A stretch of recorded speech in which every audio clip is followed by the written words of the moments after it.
Em Salvador, que tem aquela porradaria generalizada lá. Tu que tá dizendo, pra mim o Carnaval de Salvador deve ser o maior e melhor do Brasil. Cara, deve ser incrível, cara. Tu já arrumou treta com os paulistas, agora tu tá arrumando treta com o pessoal de Salvador, bicho? Tá maluco?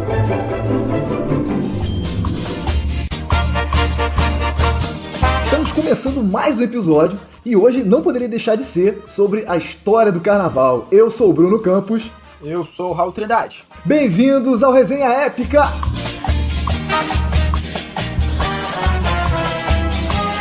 Hoje vamos falar de gente nua, de pessoas em êxtase, embalados por bebida alcoólica, música bem ritmada, gente assim, querendo se entregar aos prazeres da vida, aos prazeres da carne. Exatamente. Qualquer pessoa nos dias de hoje que você perguntar, pô, o que é o Carnaval? A pessoa vai falar, pô, é aquela festa maluca, aquele feriadão que tem ali normalmente em fevereiro ou março, mas a pessoa não sabe a origem. Né? De onde que surgiu isso? De onde que veio? É comemorado no mundo inteiro, né? É só aqui no Brasil que tem desfile. Então, exatamente. O Carnaval, ele é uma mistura de vários elementos, de vários períodos históricos, que é muito curioso. A gente vai ter que voltar lá no Império Romano, né? Até antes do Império Romano, né? Algumas civilizações, como a civilização grega, a civilização egípcia, eles tinham as suas formas de manifestação, de cultuar os seus deuses, né? E aí você tinha até algumas festas que eram específicas, como, por exemplo, quem já ouviu falar na Saturnália, né? Ou a Lupercalia, que eram eventos, né? Que as pessoas se reuniam na Grécia, posteriormente no Império Romano, justamente para fazer oferenda aos deuses, né? Danças, era uma festa regada em bebida, né? E muito para comemorar o fim do inverno também, né? Porque no hemisfério norte esse período de fevereiro e março é quando acaba o inverno, né? Diferente daqui do Brasil. Pô, achei isso muito legal, porque o Carnaval ele vai ter várias origens por causa disso, né? Porque ele representa essa alegria aí do fim do inverno e esse início da primavera, em que a natureza ela está fértil, né? Flores para todo lado. É o período ali de beleza natural, né? De uma efervescência, digamos assim, da natureza. Parece que isso influenciou as pessoas aí em várias épocas da história da humanidade. Eu acho que é um simbolismo muito forte, né? Porque o inverno... É aquilo, a gente tá no Brasil, a gente não tem um inverno, né? Com neve, você tem que se preparar e estocar coisas, mas lá no hemisfério norte, né? Em países da Europa, por exemplo, o inverno é muito simbólico isso. Era aquele momento que a noite é mais longa que o dia. É aquele momento que a morte ela se sobrepõe à vida. É aquele momento que a fome vence a saciedade. Então quando o pessoal sai do inverno, tipo, cara, eu sobrevivi, né?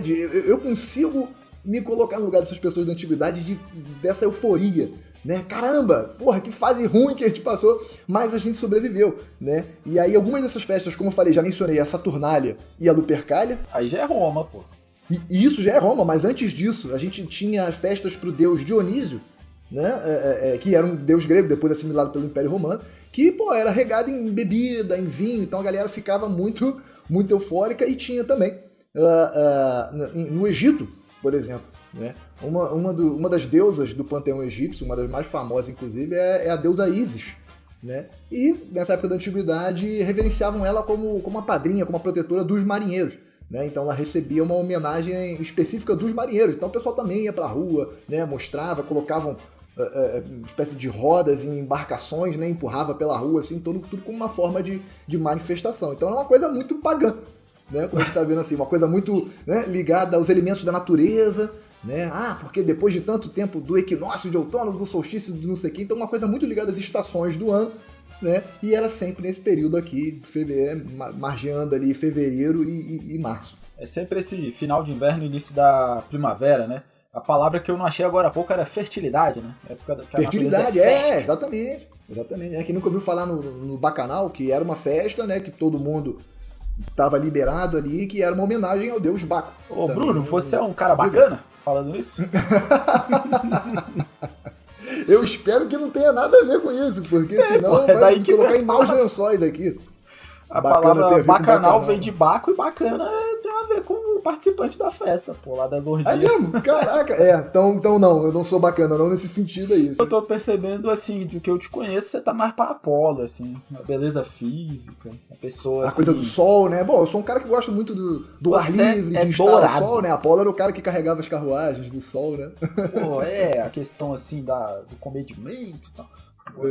Dionísio, que era o Baco dos romanos, não. Dionísio é o deus do vinho, do teatro, da festa, das orgias. Da lira, né? Se não me engano, o instrumento musical da festa, né? Esses símbolos bem festeiros, assim. O Baco é o da barriguinha saliente, né? É o deus da diversão.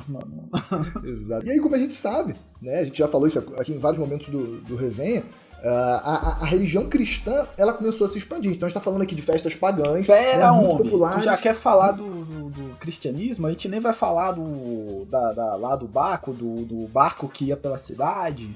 Pode falar, claro. Não, então, lá na Grécia Antiga, né, eles achavam que o casamento no caso Dionísio, né, que é o barco dos romanos, que Dionísio se casou com Ariadne e para festejar essa eterna lua de mel dos dois, eles iam de barco, passando pelas cidades ali, que margeavam, as cidades gregas que margeavam o Mediterrâneo, e lá esse barco passava pelas ruas da cidade, num momento de êxtase, de festa, um momento sagrado ali, de diversão, que todo mundo perdia a linha e ficava maluco, né? Era esse momento aí que teria dado início a essa procissão carnavalesca, né? E aí quando a gente pensa num barco cruzando a cidade sobre rodas, logo me vem na mente a ideia de carro alegórico, dos trios elétricos no Brasil também. Sim, exatamente. Antes de eu falar isso, é que você falou da mitologia, né? Não é o foco aqui, mas eu só queria mostrar esse livro aqui, que é muito interessante. Cadê? Tá pegando a luz aqui, ó. As 100 melhores histórias da mitologia. Então, da mitologia grega, no caso. Então ele conta aí todas essas histórias, todas essas artimanhas dos deuses aí. Boa parte das histórias é algum deus enfurecido ou alguma traição que aconteceu. Mas você falou desse desfile dos barcos. É importante ressaltar que a etimologia da palavra carnaval, que é o assunto aqui, ela tem várias teorias. Tá? Não é uma coisa definitiva. A palavra carnaval veio exatamente disso. Então, uma das teorias é justamente que teria vindo de carros navales, que era essa procissão feita aí, com barcos que foram colocados rodas e a galera ia empurrando, né? Esse carro alegórico da antiguidade pode ter dado origem até à palavra carnaval também. Isso é bem interessante. Tem vários nomes, né, que podem ter feito surgir o nome carnaval. Um deles é esse daí. Cara, eu vi pelo menos 4 teorias, tá? Mas eu vou citar só 2 aqui para não confundir muito a nossa mente aqui.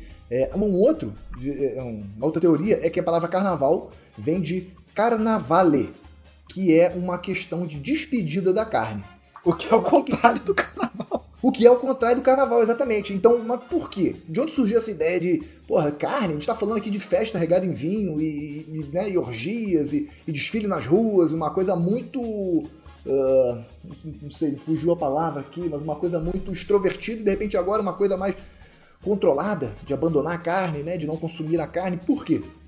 Como a gente estava falando, essas manifestações elas foram todas eram pagãs, né? E quando o cristianismo ele começa a ficar muito forte no Império Romano e se expandir por toda a Europa ali, começam-se a perseguir essas práticas que não eram cristãs. Né? Não, isso não é da Igreja Católica Apostólica Romana, não. Isso aí não pode ser feito. Então, se combatia essas manifestações que aconteciam todo ano, essas festas. Né? Inclusive, no Concílio de Nicéia, que aconteceu em 325, lá com Constantino, né? Vamos organizar a religião cristã. A partir de agora, foi esse Concílio de Nicéia.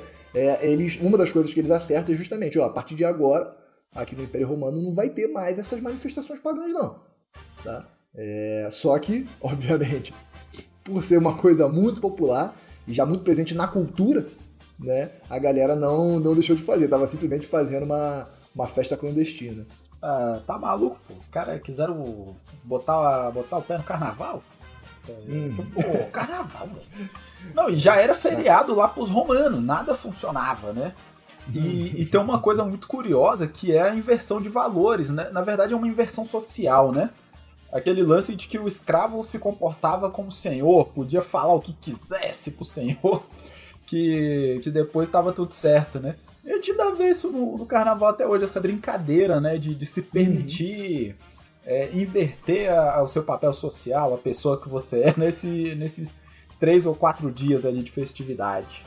Até o conceito de fantasia nos dias de hoje é isso, né? Você se fantasiar de alguma coisa que você não é, né? E eu tenho até uma teoria do porquê que isso era tão...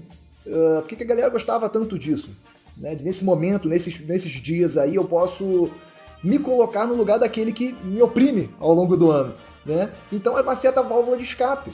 Então, você tinha lá, como você vai falando, as classes sociais. Você tinha o servo, né, o escravo do Império Romano, você tinha lá os equestres, que era a nobreza romana, um oprimia o outro, né, de forma que um trabalhasse, etc. E em determinado momento do ano, aquele cara que foi oprimido, ele, não, agora eu vou fingir, né, vou pelo menos fingir que eu sou o que mando. Então isso era uma válvula de escape. Então isso pode ter funcionado até, teoria minha, até como uma forma de controle social, né? Já desde a antiguidade, né? Nessa questão da inversão de papéis aí, né? Na sociedade. E não acabou, como a gente está mostrando, né? Ficou alguns séculos eles fazendo essas manifestações sem a aprovação da Igreja Católica, mas ao mesmo tempo sem que a Igreja Católica conseguisse acabar. Um cara que vai ter uma sacada, vai ter uma ideia muito inteligente, vamos colocar assim, foi o Papa Gregório, né? Gregório Magno, Gregório Grande.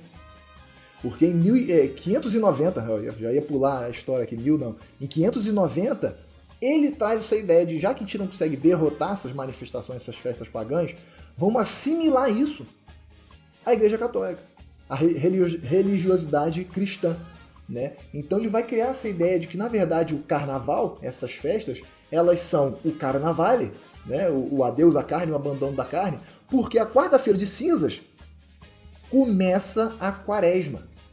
A quaresma, dentro da religião católica, é um período de 47 dias, se não me engano, o valor exato são 47 dias, que antecedem a Páscoa, né? Que para eles é um momento muito importante de toda a história de Jesus Cristo, né? Que é o profeta máximo e salvador deles. Então Gregório fala isso, cara, olha só, não, essas festas aí que vocês fazem, pode fazer, mas ela é uma festa cristã.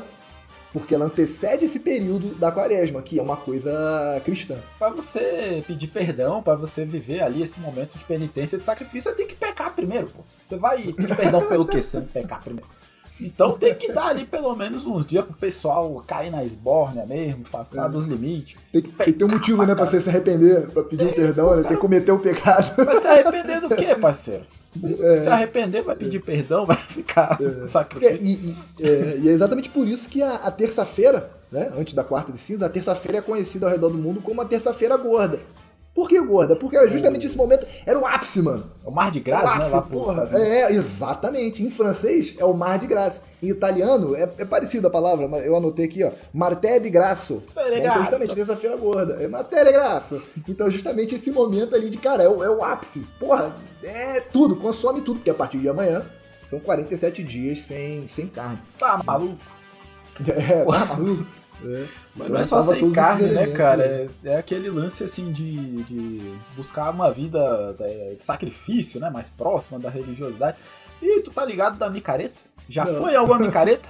Micareta é a mesma coisa. Porque, assim, eu sou do Rio de Janeiro, né? Estado do Rio de Janeiro, e você é do estado de Goiás. Não, eu sou de Distrito Federal, né? Peraí. Distrito Federal, calma.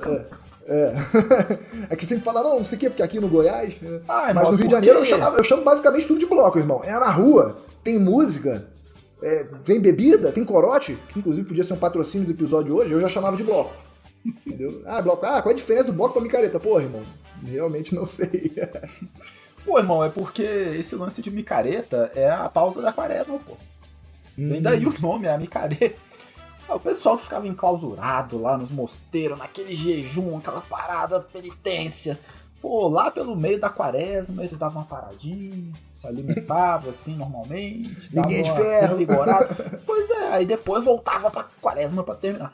Então a palavra micareta, que virou sinônimo de carnaval fora de época, vem daí da Idade Média. O pessoal que fazia uma pausazinha ali na quaresma, porque, igual tu falou, ninguém é de ferro. Também não precisa, né, assim, daquela coisa. E aí a galera fazia a micareta ali pra dar uma aliviada. Pelo visto, eles provaram na prática que 47 dias só de penitência não funciona, né? Talvez 10, talvez 15, mas 47 não. Não, 47 tem que ter uma pausa no meio.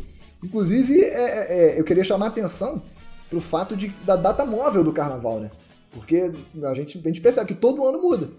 A gente fica aguardando o calendário, porra, em que momento vai ser o carnaval? Por exemplo, agora está acontecendo em março.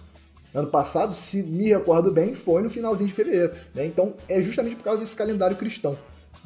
Eu vou tentar, eu vou ter que ler, porque é muita informação isso aqui, para vocês verem como é complexo. Tá?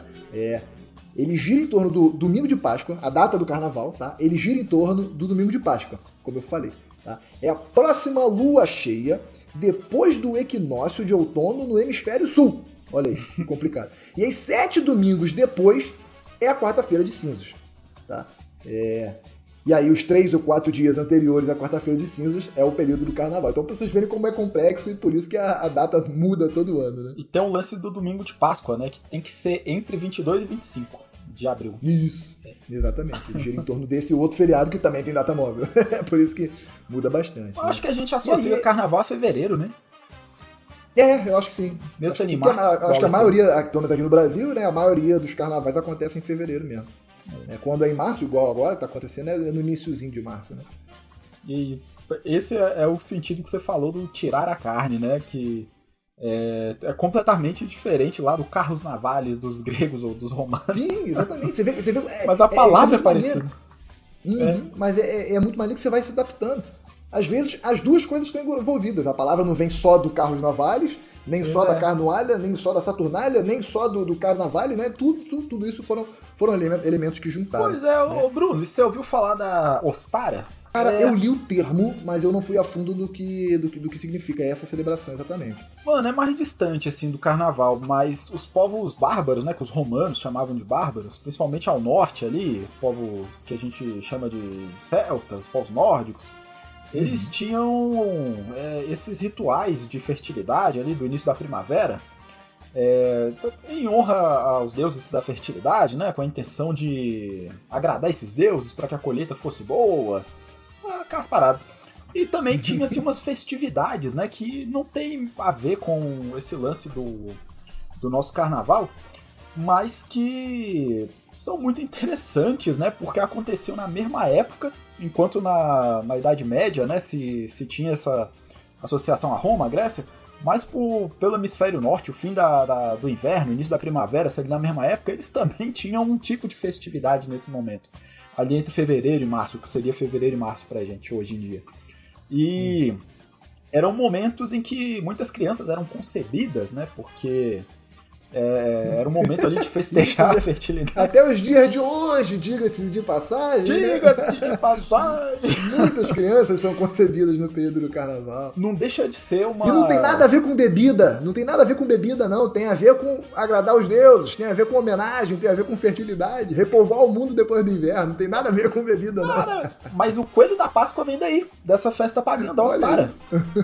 Porque essa deusa da fertilidade, desses povos nórdicos, o primeiro sinal da primavera seria a lebre do gelo, um negócio assim, a lebre branca, aparecendo pelas florestas.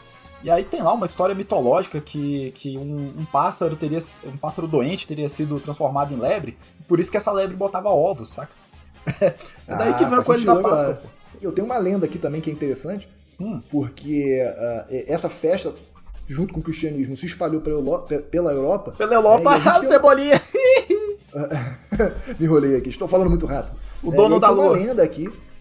Tem uma lenda aqui de 1162, tá? Então a gente tá falando do século XII aqui, que rolou uma guerra, uma disputa, um conflito entre a República Veneziana, na época não era Itália ainda, tinha várias repúblicas ali, a República Veneziana contra um patriarcado próximo lá, né? Uma espécie de sociedade menor ali, menos organizada. Eles foram vitoriosos, e aí nas ruas de Veneza ali, eles fizeram uma comemoração que parecia muito aquele triunfo militar romano. Por quê? Porque isso era uma cultura muito presente ainda, existente, né? Depois de uma vitória militar, o pessoal desfilava, né? Mostrando muitas vezes os derrotados em batalha, ou as pessoas escravizadas, né? As armas que eles conquistaram ali, então exibindo, era uma coisa muito exibicionista. E aí, nessa procissão aqui, desse momento, eles utilizaram fantasias, máscaras e muitas danças. Tá? Então esse elemento da máscara ele fica muito presente na cultura veneziana, que lá pra frente a gente vai ver que tem uma importância muito grande, né? E o conceito de dança aqui, como eu falei também, não era só uma marcha para exibir a vitória, não, era uma coisa alegre mesmo, uma dança, né? Mostrar. Inclusive, tem até uma história escrita pelo Edgar Allan Poe, né, o autor que a gente sempre gosta de citar aqui, que é o Barril de Amontilado. É uma historinha curta, é um conto que se passa justamente no meio de uma dessas comemorações, tá? A história é de terror, é sombria e tudo mais, não tem nada a ver com essa coisa alegre do carnaval que a gente está mostrando, mas só para ressaltar que o Edgar Allan Poe, nosso querido autor, pega vários contextos históricos para fazer as suas narrativas, né? Bem interessante. Pô, e tem essa situação de que em cada lugar da Europa, o carnaval, ele é... Pô, valeu, vai ficar sacaneando o episódio todo agora. Eu acho que eu vou... Os caras só tu errar também. Erra alguma coisa aí pra tu ver se eu não vou ficar... Felipe não tá aqui pra te zoar, eu vou ter que cumprir essa... É verdade, né? Se acumulou essa função aí. Acumulei. Cara, em cada lugar vai ter uma característica diferente do carnaval, né? E aí que você falou aí que o de Veneza é esse lance do baile de máscaras, né? O pessoal bem vestido pra caramba de máscara e tal. E perde um pouco daquele aspecto popular, né? Já era uma coisa um pouco mais aristocrática, né? Os camponeses, os artesãos da cidade não tinham cada um armário de roupas, né? Antigamente. Hoje em dia que é comum, né? Qualquer um tem várias peças de roupa. Naquela época, quem tinha mais de uma roupa para usar, né? As mulheres que tinham mais de um vestido, né? Um vestido de cada coisa, isso era uma coisa mais aristocrática, mais da nobreza, né? E essa questão das formas de manifestação que você falou, cada lugar desenvolveu de uma forma, isso é muito maneiro, né? Porque aí a gente vai chegar, por exemplo, em Portugal, que eles vão ter a sua forma de festa, que já é diferente de Veneza, que é diferente da Grécia, que é diferente lá antigamente do Império Romano, né? E é carregado, em Portugal, é carregado de vários elementos de várias culturas, né? Portugal, apesar do cristianismo ter chegado lá bem cedo, eles passaram boa parte da história da Idade Média dominados pelos árabes, né? Naquela expansão árabe. Então, muito da cultura árabe, da cultura vindo lá do Oriente, se inseriu na história de Portugal, né? A gente tem um evento que era comemorado nessa época, que era o Nowruz. Eu não faço ideia de como se pronuncia, porque isso é persa. O Nowruz é o Ano Novo Persa, tá? E ele é uma data que comemora o início da primavera, como a gente está falando, né? Acabou o inverno ali. O fim do inverno e o início da primavera. Então, novamente, mais uma data comemorada por um povo que se insere nesse contexto do carnaval. E aí, em Portugal, você tinha várias brincadeiras que eles faziam nas ruas, né? Diferente, a gente falou lá do baile de máscaras. Em Lisboa, né? E nas cidades maiores, você tinha algumas brincadeiras, tipo traquenagem de Dia das Bruxas. O pessoal passava graxa na maçaneta para sacanear os outros, tacava coisa nos outros na rua, né? Mas sempre uma coisa muito popular nas ruas. E nas aldeias menores tinha até uma brincadeira curiosa chamada Serra Velha. Você faz ideia do que é isso? Não. É literalmente serrar uma velha, mas um boneco, né? Eles criavam um boneco de uma velha, normalmente era um boneco muito grande, um boneco que eles até usavam em desfile, e aí serravam a velha, uma boneca de madeira, né? Ou forrada com palha, e eles serravam essa velha e davam pedaços da velha para as pessoas. Era uma forma de sátira, era uma forma de sacanagem, brincadeira. Aí, sei lá, o cara que era careca da aldeia, eles davam o cabelo, né? Você rotou o cabelo da velha e dava pro cara porque ele não tinha cabelo, né? Então uma coisa assim, muito traquinas, né? Muito pra sacanear mesmo. O carnaval tem muito daquelas tradições de escárnio, né? Da Europa, que são... da Europa, pô. Que são chamadas de maneira genérica de charivari, né? Que era esses momentos em que pessoas da comunidade passavam por momentos de humilhação pública. Lá, culturalmente, tinha lá o seu sentido social, cultural, né? Psicológico também, de alguma forma. E aí o carnaval tem um pouco disso, né? Dessa questão do escárnio público, da humilhação pública. Momento... Eu tinha falado agora há pouco, né, que os valores eles acabam ficando transfigurados, né, é uma metamorfose dos papéis sociais. E tem esse lance também de um pouco de humilhação, às vezes até de auto-humilhação, né, no carnaval. Presente até hoje em algumas festas populares aqui do Brasil, que eu acho que a gente deve tocar nesse assunto já. Isso até quebra um estigma interessante que eu acho que a gente tem, principalmente ficar de filme, de achar que quanto mais pro passado, mais sérias as pessoas eram. Não sorriam, era sempre muito de rosto muito fechado, o mundo era mais hostil, então não tinha muito tempo para brincadeira. As crianças, né, se tornavam adultas muito cedo, com 15 anos, se casavam, constituíam família, trabalhavam já desde os 10 anos de idade. Então acho que exige essa ideia, esse estigma de que antigamente as pessoas não brincavam, né? Não tinha esse momento de brincadeira, de festa, de alegria, e como a gente está vendo, não era bem assim, né? Brincadeiras que eram realmente traquinagem. Por exemplo, nesse contexto de Portugal que eu tô falando, não falei o nome da festa, a festa chamava Entrudo, tá? Justamente entrando na quaresma, tudo, né? Então, bem esse contexto católico aí. Mas tem registros de que as pessoas tacavam farinha nos outros na rua, né? Pegava farinha e passava na cara das pessoas. Areia também.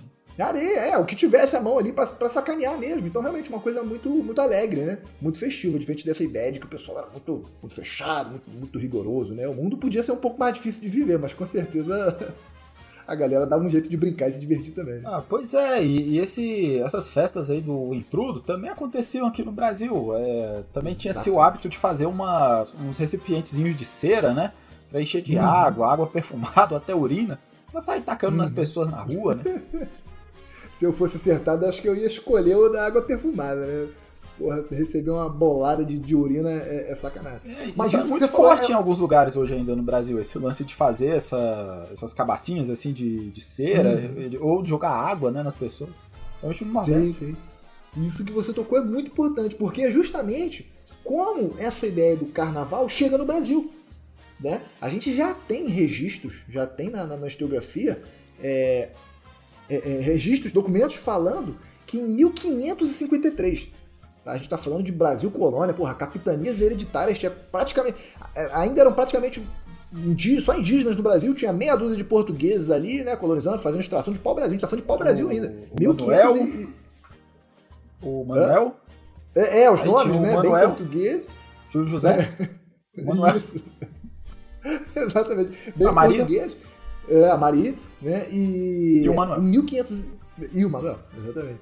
E então, até me desconcentrei. Dizem que tinha um Joaquim. Sim, então a gente tem registro nessa data, né? Uma coisa bem, início ali da colonização do Brasil, em Pernambuco. Já uma manifestação do Intrudo. E já com essa brincadeira que você falou. Inclusive, eu queria descrever como é que se faziam essas bolinhas. Elas eram chamadas de ou limõezinhos ou laranjinhas. Né? Ele pegava uma fruta, fazia ali uma capa de cera, né? Cera de abelha, a mesma cera que faz a vela. Eles fechavam em volta dela assim, deixava secar, depois fazia um corte, tirava a fruta lá de dentro, né? Aí colocava uma água, né? Uma água, como o Raul falou, odorizada ali, por isso que chamavam de água de cheiro, né?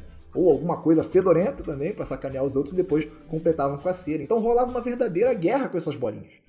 Né? As pessoas iam pra rua comemorando, não sei o quê, e um tacando essa bolinha no outro. Né? Essa bolinha de que quando a cera ela é frágil, quando batia se desfazia. Né? Tem inclusive alguns quadros representando essa época, e feitos nessa época, mostrando principalmente a participação dos escravizados africanos. Uma pintura, um quadro, numa rua, assim, aí, todas as pessoas representadas nessa pintura são afro-brasileiras, são escravizados e estão lá atacando. Né? Um tacando bolinha no outro. É um quadro do Jean-Baptiste Debré. Porra, não achei o nome do quadro ainda, cara, só o nome do autor. Cena de Carnaval, Debré. O nome do quadro é Cena de Carnaval. Tá? E aí, eu acho que é a imagem perfeita do que era o Carnaval, né? Ou o Intrudo ainda no Brasil colônia. O Debré, cara, se não me engano, ele é ali da missão francesa, né? Já pós-vinda da família real pro Brasil. E eu acho que essas tradições carnavalescas, elas ganharam esse incremento justamente com a presença do rei de Portugal aqui no Brasil, com a vinda da corte portuguesa, porque tem essa coisa da festa da elite, né? Da nobreza mesmo, da corte, as festas de salão, né, a moda veneziana, ali, aquela coisa chique, né, as festas nos salões. Esse lance do carnaval de rua, de jogar lá os limõezinhos lá com água na pessoa, é a coisa mais popular, né?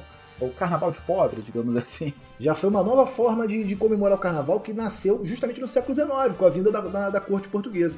Só para ressaltar aqui, em 1841, tá? A gente tá falando aqui de 30 anos da corte aqui no Brasil,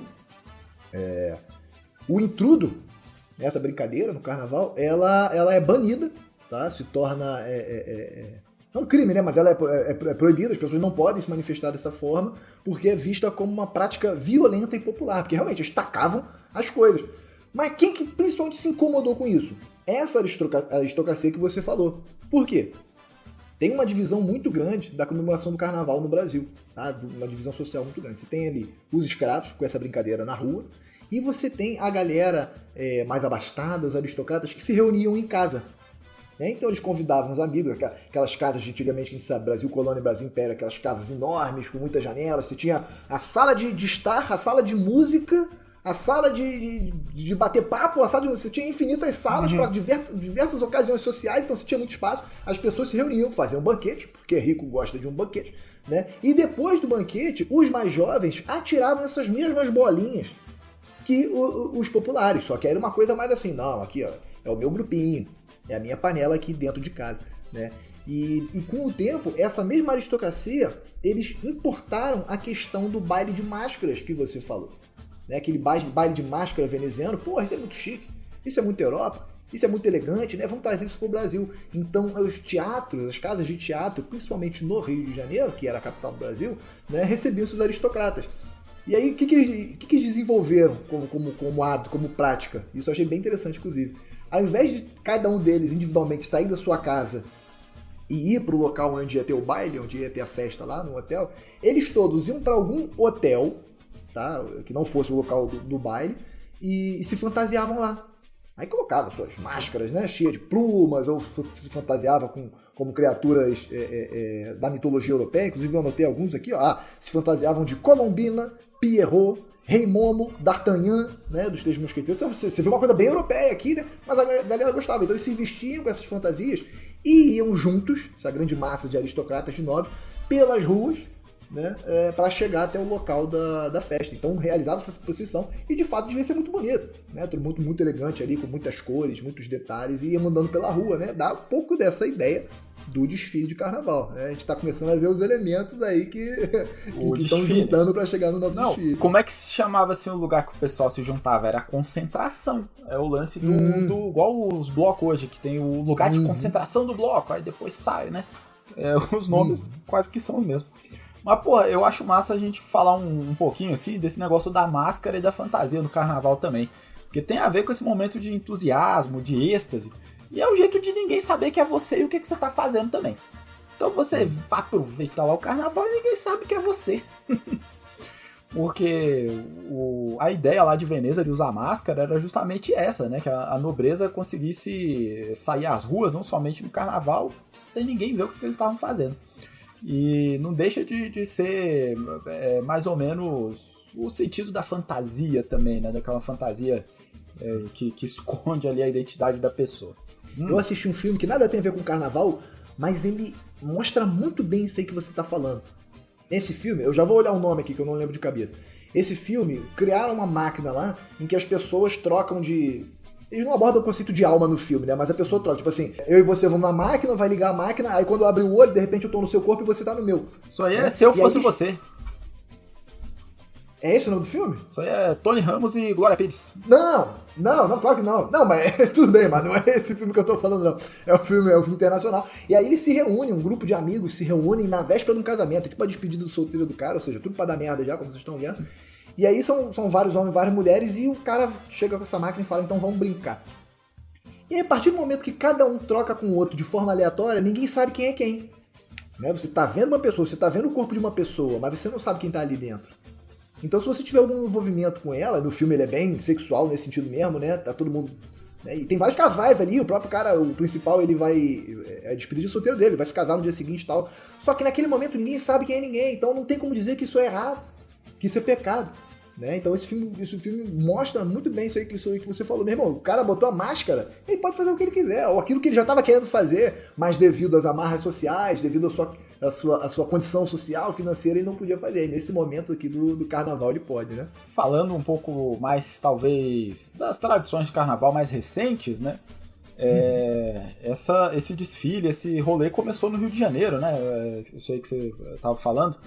E sim, exatamente. No Nordeste, aqui pro Centro-Oeste, interior de Minas Gerais, sul do país, existem outras tradições diferentes, né? Que eu acho que é legal a gente falar um pouquinho também. Porque quando a gente pensa em Recife, por exemplo, no carnaval, logo a gente lembra do frevo e do bonecão de Olinda, né? Quer ver outro, por exemplo? Lá na Bahia. Não tem as baianas, com aquela roupa típica, né? O chapéu, que eram né? Homenagem a lavadeiras, diversos trabalhadores e tudo mais. Então é bem específico da Bahia também, né? Eu acho que o Rio de Janeiro é foda, cara. Eu sou carioca, eu sempre vou puxar a sardinha um pouco pro Rio de Janeiro. Eu acho que pro Rio de Janeiro, ele centralizou um pouco de todas essas culturas, porque durante muito tempo foi a capital do Brasil. Então todo mundo ia pra lá e levava um pouquinho da sua cultura. Opinião minha. E aí eu acho que o carnaval representa, no Rio de Janeiro, representa bastante das outras culturas, né? E falando do Rio de Janeiro, tem uma questão interessante aqui, pra gente entrar na questão da música, né? Que a música é importantíssima pro carnaval. Né? O samba, 1880, né? O samba, é isso, perfeitamente. Em 1885, essa aristocracia que a gente tava falando aqui, eles queriam fazer de novo esse negócio aí. Porra, vamos se reunir num hotel, que nesse caso aqui foi um hotel na Praça 15, tá? Então perto lá do Paço Imperial. E eles vão desfilar até o Teatro São Pedro de Alcântara, tá?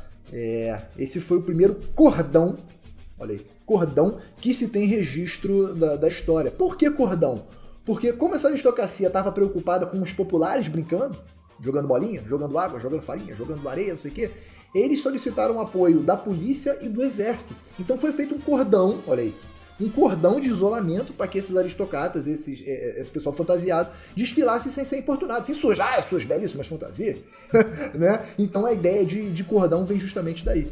Né? Esses grupos depois eles vão receber até outros nomes, vão evoluir, vai se chamar rancho carnavalesco, grupo carnavalesco, também tem vários nomes assim para identificar esses pequenos grupos que desfilavam. Né? E no início, até por conta dessa participação militar, a música que era tocada para o desfile ou para aquele momento ali eram músicas principalmente marchinhas militares, principalmente portuguesas, entendeu? Não tinha essa ideia ainda do samba. Isso vai surgir somente no século XX com uma mulher chamada Chiquinha Gonzaga.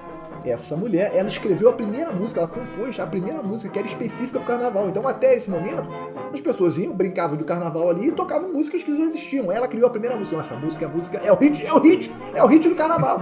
A Chiquinha Gonzaga foi lá e fez a música famosíssima que toca até hoje em qualquer desfile de escola de samba, a música O Abre Alas. Né? Pô, todo mundo conhece O Abre Alas que eu quero passar. Pô, eu acho que é o símbolo. É o símbolo da música do carnaval e é também a música mais antiga. O próprio samba estava ainda nesse processo de formação, né, nesse início aí do século XX, né, na época da Chiquinha Gonzaga. É curioso, porque quando a gente pensa hoje em música de carnaval, se a gente pensar na Bahia, a gente vai pensar em axé, né, muitas vezes. Isso. A gente pensa lá no Recife, é o frevo. frevo. O Olodum também, né? Tem o frevo, aí tem o Olodum. Eu acho que o samba ele é muito pontual no Rio de Janeiro, né? E é verdade, São Paulo, né, também. E tem a ver com cultura porque popular, São Paulo né? Imita tudo que o carioca faz, né? Ih, rapaz, Vamos deixar claro aqui. Eles imitam tudo que a rede faz. Algum paulista já te fez algum mal? Não, tô só botando pilha, pô. Caraca, tenho grandes amigos paulistas, poxa. Nenhum deles já não, eu gosto de paulista, tem até amigo que é paulista. Tá bom. E o lance da escola de samba, velho? De onde é que vem isso? Ela começou a ideia de escola de samba. Ela começa a nascer nesse momento da Chiquinha Gonzaga. Por quê? Ela criou essa música especificamente para um grupo, tá? Que é um rancho, eu não falei que o nome mudou para rancho carnavalesco chamado Rosa de Ouro. Então era um grupo de amigos ali, de conhecidos, que tinham a sua percussão, faziam a sua música e se identificavam como Rosa de Ouro. Até na letra da música ela fala, Rosa de Ouro vai ganhar. Vai ganhar o quê? Não sei, mas ia ganhar. Abre alas, Rosa de Ouro vai ganhar, meu irmão. Era uma coisa de exaltação daquele grupo ali. Ela criou para esse grupo, vamos exaltar esse grupo. Esses músicos, foi muito interessante, porque eles introduziram os instrumentos de corda, os instrumentos de sopro. Até então é uma coisa muito de percussão, por causa das marchinhas militares, né, que eu mencionei aqui. Né? Então eles colocam isso. Eles criam a ideia do casal mestre-sala e porta-bandeira. Por quê? Porque cada grupo, esse é o primeiro grupo, um dos primeiros grupos, né, o rancho carnavalesco, você já tinha outros nascendo ali, e cada um ostentava um estandarte, né, uma espécie de bandeirão com seu símbolo, com a sua insígnia, e aí esse grupo Rosa de Ouro, eles introduzem essa ideia do casal. Então naquela época o homem era o porta-estandarte, né, e revezava com a mulher. Hoje em dia a gente sabe, nos desfiles é somente a mulher e o homem é o mestre de sala. Naquela época, a galera, como era uma coisa ainda nascente ali, os populares eles se infiltravam nos grupos ali e tentavam roubar o estandarte do outro grupo, né? Uma forma de disputa ali. Então quem era colocado? Colocava-se um homem que fazia o papel de baliza. Não sei se vocês já ouviram falar, o baliza era normalmente um mestre de capoeira. Porra, isso é uma coisa muito brasileira. Era um mestre de capoeira que usava normalmente um leque para esconder uma navalha. Porra, isso é muito maneiro, isso é muito Brasil, isso é muito Rio de Janeiro também. Então, se alguém tentasse roubar o seu estandarte, você já tinha um cara ali girando capoeira, né, dando seu chute, dando suas meia-luas pra defender. Isso é muito maneiro. O que seria o carnaval sem a confusão, a briga generalizada? Que seria... inclusive, onde é que é? É na Bahia, né? Em Salvador, que tem aquela porradaria generalizada lá. Tu que tá dizendo, pra mim o Carnaval de Salvador deve ser o maior e melhor do Brasil. Cara, deve ser incrível, cara. Tu já arrumou treta com os paulistas, agora tu tá arrumando treta com o pessoal de Salvador, bicho? Tá maluco? Eu acho que eu usei uma expressão equivocada, né? Porradaria generalizada, com certeza vai ter um ouvinte que vai falar, opa. Porradaria generalizada não. É tudo muito bem organizado, tá? É tudo muito bem setorizado ali, as pessoas... Mas realmente tem, mas tu vai ver vídeo... Galera, uma sonzeira batendo, o pessoal tudo gingando assim, né, como se fosse lutar. Cara, mas é uma forma de manifestação cultural, isso é foda, é tão foda quanto qualquer outra. Pois é. Isso é muito maneiro. Ô Bruno, mas pra gente não sair aqui do lance da escola de samba, parece que a origem remete aí a esses grupos, né, que você vinha falando, que às vezes eram grupos que representavam ruas, né, ou setores, ou mesmo ligados a pessoas especificamente, bairros, sei lá. Exatamente. E o nome escola, cara, na sua leitura aí, tu achou de onde é que vem o termo escola de samba? Sim, achei sim. Ele é especificamente em 1928, tá? Porque teve uma galera que ficou insatisfeita com o seu grupo, né, e eles se separam, e eles querem um líder desse pessoal que se separa, ele fala assim, cara, a gente tem que profissionalizar isso que a gente faz. O samba ele já estava muito forte. Isso agora não é mais um rancho carnavalesco. Não é um grupo carnavalesco. Aqui agora a gente quer ensinar. Ou seja, vai se tornar uma escola. Uma escola do samba. Uma escola de samba. Isso foi em 1928 que aconteceu. Foi o primeiro grupo. Eles queriam que é uma coisa acadêmica. Olha aí, a palavra acadêmica também é muito presente. Né? Acadêmicos do Salgueiro, não sei o que, acadêmico. É uma palavra muito vinculada à escola, né? E o primeiro grupo, né, a primeira escola de samba que na verdade foi fundada, o primeiro que foi esse de 1928, foi a escola de samba Deixa Falar. Tá? Esse era o nome. Posteriormente ela vai mudar de nome, vai evoluir, mas tinha um outro grupo que era muito, muito interessante, era o conjunto Oswaldo Cruz. Tá? Como conjunto, ele foi fundado em 1923 na Estrada da Portela. Tá? Em 1930, seguindo aí o exemplo dessa escola que eu falei, a escola Deixa Falar, eles passam a se considerar, se intitular como escola de samba. Né? E eles mudam de nome, eles mudam para o nome... eles mudam de nome 3 vezes. Eu não me recordo o primeiro. Eles criam um nome, alguma coisa do brilho, alguma coisa da... realmente eu não recordo, mas depois eles mudam para Vai Como Pode. O nome da escola de samba era Vai Como Pode. E aí em 1935... né, já existiu uma certa organização ali entre as escolas de samba e falou, porra, esse nome aí não tá maneiro, cara, escolhe outro. Não colou. E aí eles não colou, ficou ruim, tá ruim isso aí. E aí eles mudaram de nome e colocaram no nome da sua escola de samba a estrada lá em Oswaldo Cruz, onde tinha a sede deles. Por isso que se chama hoje Grêmio Recreativo Escola de Samba da Portela. Tradição, Estrada da Portela. Pô, eu vi Portela é a escola de samba mais antiga que se tem registro. Eu vi um entendimento, assim, que pode ter também a associação de que os mestres do samba, né, aqueles sambistas antigos e tal, que eram músicos muito bons, né, muito respeitados nas suas comunidades, que tinham esse título de mestre, eram vistos como professores do samba, né, e também tem essa associação à questão de escola, quando essas comunidades esses grupos tinham vários desses sambistas. E tem, cara, você já ouviu falar no pau elétrico? Já ouvi falar no trio elétrico. Pau elétrico eu espero jamais conhecer. O que é isso aí de pau elétrico aí? Cara, não dá pra falar de carnaval do Brasil sem falar de Dodô e Osmar e do trio elétrico. Você acertou aí na sua associação. Você sabia que foi Dom Baiano que inventaram a guitarra elétrica? Olha aí. Meu amigo, o Les Paul é o caramba. Quem inventou a guitarra elétrica foi brasileiro. E quem disser o contrário, eu digo que tá errado. Mas todo mundo, tudo que o brasileiro cria, vem alguém, vem um americano, vem um europeu, né, pra falar que foi ele que inventou. Igual o avião, mas a gente fala isso em outro momento aí. Mano, os caras tiveram a ideia de levar o carnaval do salão pra rua, pô. Então eles botaram isso num carro, em cima de um carro, ligaram os instrumentos e saíram tocando.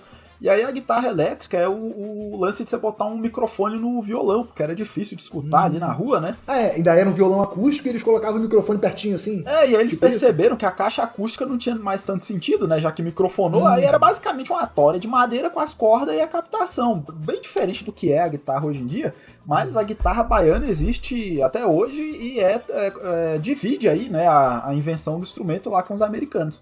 Mas aconteceu ali na mesma época, na década de 50, e é daí que tem origem o trio elétrico da Bahia, né? É com Dodô e Osmar, parceiro. Inclusive, eu tenho um primo que ele é músico, ele é profissionalmente músico, e o violão favorito dele lá é um violão que ele é todo vazado. Tem só o contorno, né, daquele corpinho do violão, assim, com uma haste de aço, assim. Você consegue passar a mão por dentro dele, aí onde seria a caixa acústica. Aí você tem no centro a haste com as cordas, justamente porque não faz mais sentido a caixa acústica, né? Hoje qualquer instrumento pode ser... qualquer instrumento elétrico vai ser colocado num amplificador ali, numa caixa de som e não precisa, né? Eu sempre achei esse violão dele interessantíssimo. Tem muito eu não quero entrar nesse assunto, não. Mas a captação, ela é parte, né, do som. A madeira também influencia muito, apesar de ser madeira maciça, né, que forma as guitarras elétricas hoje em dia. Ou mesmo os violões acústicos, né? A madeira, a ressonância ali da densidade da madeira, ela influencia assim no som.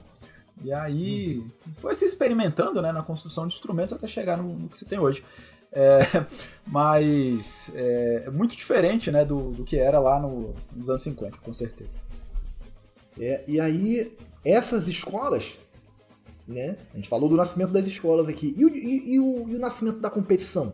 Da disputa entre elas. Isso é muito maneiro também. Porque um ano depois de criar essa primeira escola que eu falei aqui em 28, a escola deixa falar, um ano depois já, então, uma coisa imediata, a galera curtiu a ideia, né? Já acontece um concurso entre as 3 primeiras escolas que passaram a existir aqui no Rio de Janeiro. A Estação Primeira de Mangueira, esse nome inclusive era porque tinham acabado de construir a estação de trem que chegava na Mangueira, e era a primeira estação que ligava o subúrbio ao centro da cidade, alguma coisa assim, mas era a primeira estação, né? Estação Primeira de Mangueira, a escola Estácio de Sá e a escola de Oswaldo Cruz, aí que eu falei, que depois se torna a Portela, né?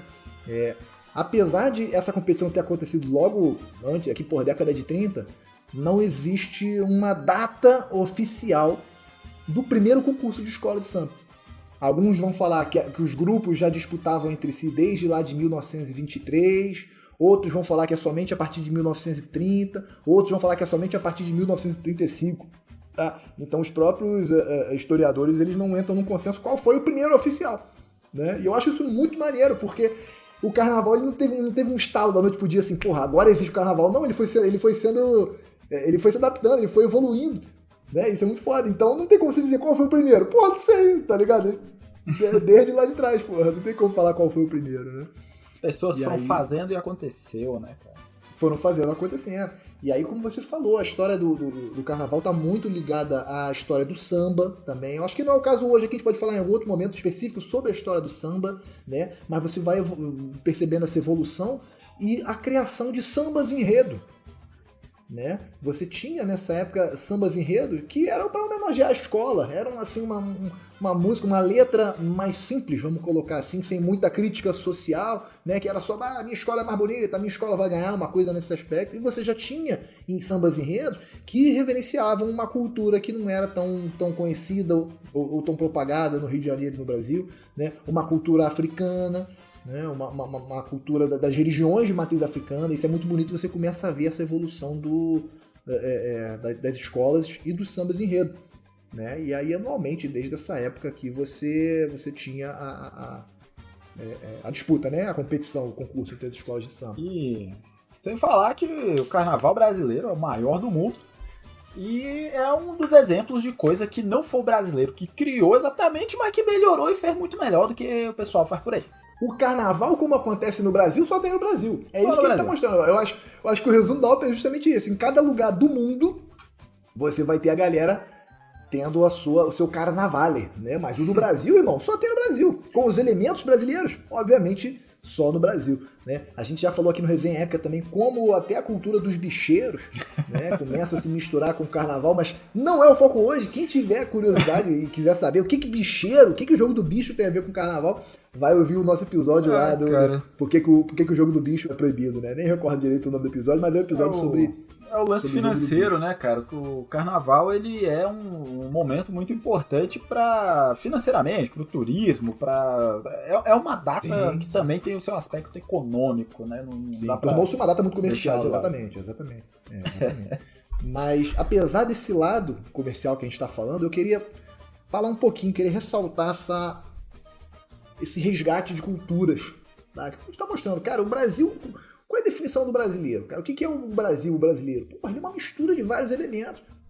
Uma mistura de várias culturas que foram vindo aqui para o nosso país, né? A gente tem aqui os povos originários, a gente teve o povo escravizado trazido da África, a gente tem europeus, a gente tem, né, diversos locais da Europa, diversos locais do mundo vindo para cá, e toda essa assimilação de culturas é o que torna o brasileiro hoje. Mas tem algumas culturas, religiões, né, identidades que não são tão representadas quanto outras, né? E aí aqui eu queria mostrar alguns sambas enredo. Não vou cantar, tá? Só vou ler algumas letras mencionadas. Não vai cantar não é o meu...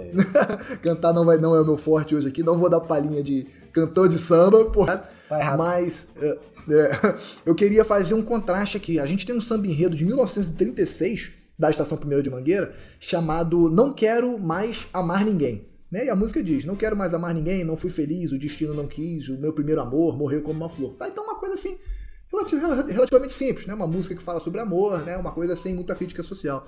Em 1964, a Portela, a escola de samba mais antiga, ela ganhou o concurso entre as escolas de samba com o samba enredo que falava sobre o segundo casamento de Dom Pedro I.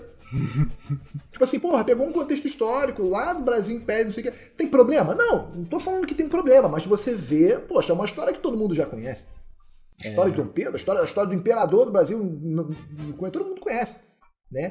E aí, por outro lado, você vê, cara, isso eu acho uma coisa linda, tá? Eu queria trazer ênfase para isso mesmo, uma coisa linda, como o carnaval traz a representatividade dessas identidades que não se falam tanto, né? Por exemplo, ano passado, a Viradouro foi a campeã com o samba enredo Arroboboi Gangbé.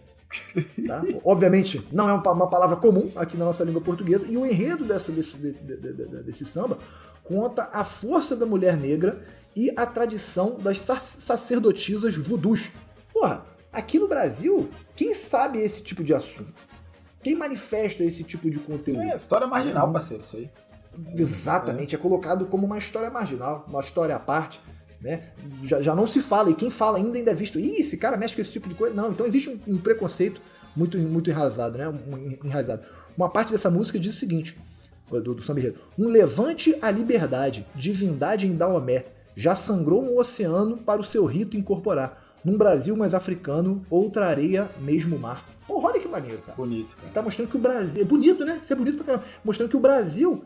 é outra areia, mas é o mesmo mar, ou seja, Brasil e África. Porra, vamos resgatar essa cultura africana que foi tão apagada. Né? Porra, isso é muito interessante. Tem um outro aqui, ó, 2022. Amigo, isso aí é o samba, parceiro. Essa capacidade de falar dos assuntos mais difíceis, de coisas espinhosas, de uma maneira poética e muito bela, né?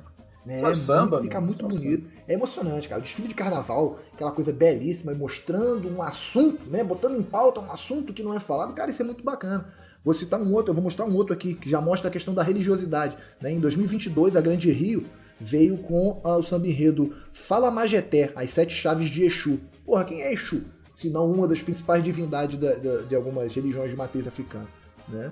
Porra, traz à tona. Né? Teria problema fazer um samba enredo falando da igreja cristã, da igreja católica? Não tem problema nenhum, não é isso que eu tô falando. Mas isso já é algo que todo mundo conhece. Né? Já é um elemento da nossa cultura que é muito comum. Né? 2020, Viradouro de Alma Lavada, né? Fala das ganhadeiras do Itapuã, que era um grupo musical que nasceu a partir das crenças, danças e cantos das lavadeiras do litoral da Bahia. Né? Então, novamente, uma cultura que é bem interessante de ser mostrada. E também, não só as culturas africanas, mas também a cultura indígena. Também muito forte, muito presente. Por exemplo, ano passado, no desfile, o Salgueiro ele veio com samba enredo Rutucara, que na língua Yanomami significa terra-floresta. Porra, vamos lá, vamos ser sinceros, cara. Antes desse desfile e das notícias lá da mídia, que tava tendo uma situação de crise lá no norte do Brasil, quem já tinha ouvido falar no povo Yanomami? Quem já tinha falado nesse povo originário do Brasil? Não, ok, mas você tem noção de que você é uma exceção, você não é a regra. Você é um educador. Entendeu? Eu acho que a grande massa do brasileiro não. Yanomami não sei o que é isso, não. Entendeu? Então, poxa, não é legal colocar isso em pauta? Muito um foda, assunto que é importante. Isso é muito foda, né? E aí eu queria, pra finalizar aqui, homenagear a fala recente do Milton Cunha. Um cara muito famoso, carnavalesco aí, tá sempre muito presente no desfile, sempre com um discurso muito, muito bacana, em que ele fala justamente sobre isso. Sobre as falas racistas contra o carnaval. O carnaval é uma coisa muito presente no Brasil, mas tem acontecido algumas manifestações contrárias, no sentido de, carnaval é só macumba, carnaval é só religião de matriz africana, carnaval é só isso, só aquilo. E ele fala, cara, mas olha só, mas o carnaval é isso. Porque o Brasil é isso, pô. O Brasil é uma mistura de todos esses elementos. Como é que a gente vai deixar de falar disso? Isso é a nossa cultura, é a nossa história, né? Então eu queria ressaltar essa fala do Milton Cunha, porque ele foi muito feliz e muito preciso nisso aí que ele falou, cara. O carnaval do Brasil é a cara do Brasil e do brasileiro aqui, né? Brabo. Pô, pra gente então finalizar da melhor maneira possível, vou estar aqui fazendo a leitura de alguns feedbacks, de algumas mensagens que a galera que segue a gente costuma deixar. O Igor Dias disse o seguinte: grande amigo. Estava tudo indo bem até falarem, eu acho que ele quis falar do Mickey e da Disney. Ainda bem que não falaram do Pateta.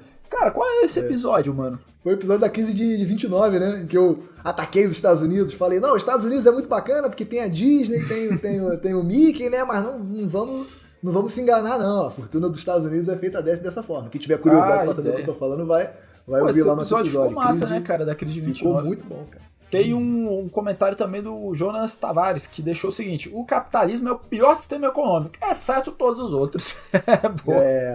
Ele tá querendo gerar polêmica, mas todas as opiniões são sempre muito respeitadas, mas porque a gente troca uma ideia aí. E aí, também o Thomas Guimarães, que sempre tá presente, né, cara, nos nossos episódios. É teu amigo também, Bruno? É claro que ele é meu amigo, só não conheço ele pessoalmente. Abraço, Thomas. Tá certíssimo, Bruno Campos. Não dá pra defender os Estados Unidos. Foram 3 comentários sobre o último episódio aí da crise de 1929. Muito bom.